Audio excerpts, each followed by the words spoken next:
আলহামদুলিল্লাহ সাল্লাতু ওয়াসসালামু আলা রাসূলিল্লাহ বাদ।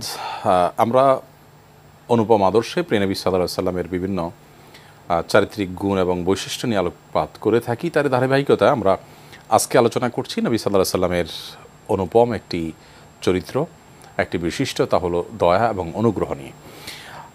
তার দয়া এবং অনুগ্রহ সম্পর্কে আমরা আর কি বলবো, স্বয়ং মহান সৃষ্টিকর্তা আল্লাহ রাব্বুল আলামিন তার সম্পর্কে বলেছেন, ওমা আরসালনাকা ইল্লা রাহমাতাল লিল আলামিন। হে রাসূল, আপনাকে আমি এই বিশ্ববাসীর জন্য, গোটা জগৎসমূহের সকলের জন্য অনুগ্রহ করে পাঠিয়েছি। অর্থাৎ তিনি এসেছেনই অনুগ্রহ স্বরূপ। অর্থাৎ আল্লাহ তাআলা তাকে পাঠিয়েছেন, এই তার প্রেরণটা এবং তার আগমনটাই হলো গোটা বিশ্বের সকল, গোটা সৃষ্টি জগতের সকলের জন্য অনুগ্রহের। কিভাবে গোটা সৃষ্টি জগতের জন্য তিনি অনুগ্রহ হয়ে এসেছেন সে বিষয়ে পুরো আলোচনা আশা করি ফুটে উঠবে, যে কিভাবে তিনি সবার জন্য, গোটা বিশ্বের সকলের জন্য অনুগ্রহ ছিলেন। দেখুন, একজন মানুষকে আপনি অনেক সম্পদে সমৃদ্ধ করে দিলেন, অনেক জ্ঞান দিলেন, অনেক বৈষয়িক জিনিসপত্র দিলেন, দিয়ে কাউকে সমৃদ্ধ করলেন।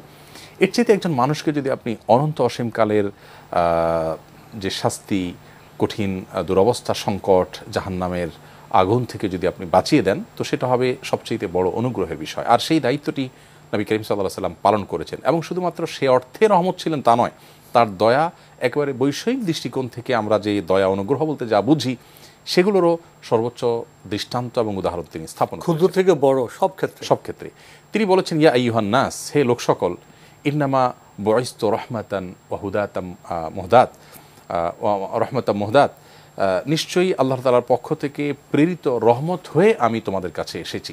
অর্থাৎ আল্লাহ তাআলা আমাকে তোমাদের জন্য করুণা করে পাঠিয়েছেন।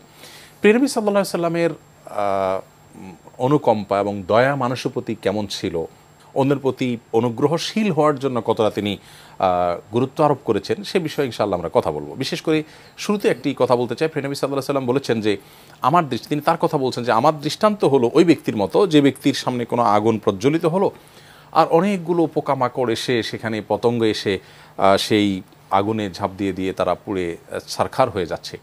এই মুহূর্তে সেই লোকটা আগুনের পাড়ে বসে পোকামাকড়গুলোকে সরিয়ে দিচ্ছে এবং সেগুলোকে আগুনের হাত থেকে রক্ষা করবার চেষ্টা করে যাচ্ছে। আমার দৃষ্টান্ত হলো সেই ব্যক্তিটির মতো। অর্থাৎ ওয়া আনা আখিযুম বিহুজাজিকুম মিনান নার, তোমরা আল্লাহ রাব্বুল আলামিন দুনিয়ার এই জীবনে পাঠিয়েছেন, এখানে অনেক চমক আছে, এখানে অনেক বিভ্রান্তির উপকরণ আছে, এখানে আত্মহননের পথ আছে। তো সেই সমস্ত পথে তোমরা সেগুলোকে দেখে, সেগুলোর আলো দ্বারায় প্রভাবিত হয়ে, প্রতারিত হয়ে, মরীচিকায় পা দিয়ে তোমরা এর পেছনে ছুটে তোমাদের জীবনকে ধ্বংস করছো, অনন্ত অসীমকালের যাত্রাকে তোমরা শেষ করছো। তো এই পরিস্থিতিতে তোমাদের কোমর ধরে ধরে আমি টেনে টেনে জাহান্নাম থেকে রক্ষা করবার চেষ্টা করেছি। অর্থাৎ তার যে হাদিস, তার যে বাণী, তার যে নীতিবাক্য, তার যে আপনার দাওয়াত, এসবগুলো ছিল মানুষকে জাহান্নামের আগুন থেকে রক্ষা করবার জন্য। সেটিকে তিনি বলছেন যে আমি সেখান থেকে তোমাদের বাঁচাবার চেষ্টা করছি।